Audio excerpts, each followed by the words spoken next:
Hi, Gaye DeRusso, the Majestic rider. So the microphone broke, so hopefully you can hear me with the chickens in the wind because it always blocks it out. But this is a horse that didn't canter, and I'm teaching him to canter. I use the poles because he was kind of pacey, and so it helps him to figure out his legs for the canter because the canter's more diagonal and the gaits and the pace are more lateral, so it's harder for those horses. So he's figured it out. As I get closer to the pole, I say the word canter, but he's a gelding, so I want to give him plenty of time. So I usually say it about 10 feet back. And then when I get to the pole, I half halt, shift my weight, use my outside leg and ask him to canter. In the beginning, I just wanted to canter. I didn't care which lead he got. So if he made that little, jump over it, and it didn't matter which lead, I stopped him, rewarded him, told him he was a good boy, gave him a cookie and lots of scratches. And then I repeated that until I was sure he understood the word and what he was supposed to do when I went over one of those little poles. Once he got that, I started asking for the correct lead. So if he got the wrong lead over it, I told him he was a good boy, but brought him back to a walk and went right back to the pole and asked him again. If he got the correct lead, then I would try to go a couple of steps and stop. With some of these horses, especially the walking horses, if you break it down for them and you simplify it, then all of a sudden they'll get it. But if you ask for too much too fast, they just fall apart because they're not wired like regular horses. Remember, it has walk in their name. They're bred to walk. So they're very different. So you have to break it down for them. He's so cute. So I would try for a couple of steps and see what happens. If it was horrible, then I would just walk and go to another pole and repeat that over and over until I thought maybe he could hold it. When I thought he could hold it, I would push him. And this guy is a little bit like, do I have to? And so when I pushed him, he'd get a step or two and then he would fall out of it. And so sometimes you got to test and see, can they do more? They're just being lazy, or they can't do more. They're uncoordinated and can't hold it yet. So with him to the left, that was his better lead. So I pushed him, and when I felt like he was going to fall into a gait or a pace, I made him go faster, and I hit him with the stick and I made him go.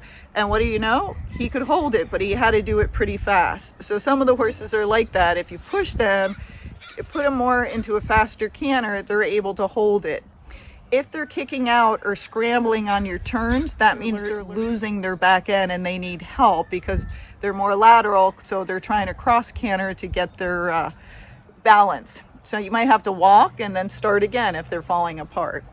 But the other week I could only canter 1 or 2 circles with them, and then I quit, and now I can canter 4 circles. I break it and give him a little space in between, but that means he's getting it, so in time it'll be much, much better.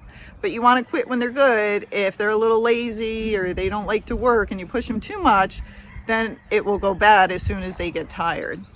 To the right, he's getting more steps. I have to use the poles, and then I tried it without the poles, and I'll show you that, what it looks like. And it wasn't as good, but I tried it again and again to see, like, can you hold it? And then he could hold it a step or two, and that's much more than he could the other week. So the hard part with the gaited horses, especially if they're pacey or just gait, you teach it step by step. The ones that trot are much easier, and you can push them into it and they can usually hold it, but they still might fall apart on the turn because, again, they can gait. So they can get lateral on the turns, and they cross canter, pop their lead, bunny hop. They do all sorts of weirdo stuff.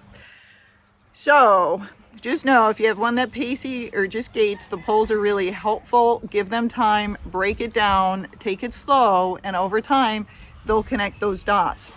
Now, sometimes they can connect the dots, but their body's uncoordinated and they can't do it yet. They understand what you want, but they can't do it. So reward every little try. Make a big fuss. Give them a treat. Give them scratches. Say, you're doing a great job. Keep trying. You're going to get this. Sometimes they all of a sudden will just get it. And like a month later, you can canter. And a month before that, you couldn't canter at all. So it's just the horse connecting the dots, how athletic the horse is, if it's trotty or it's pacey, and then you breaking it down and helping the horse. If you have poor balance and the horse has poor balance, you're not going to get the canter. And if you do, it might be quite dangerous.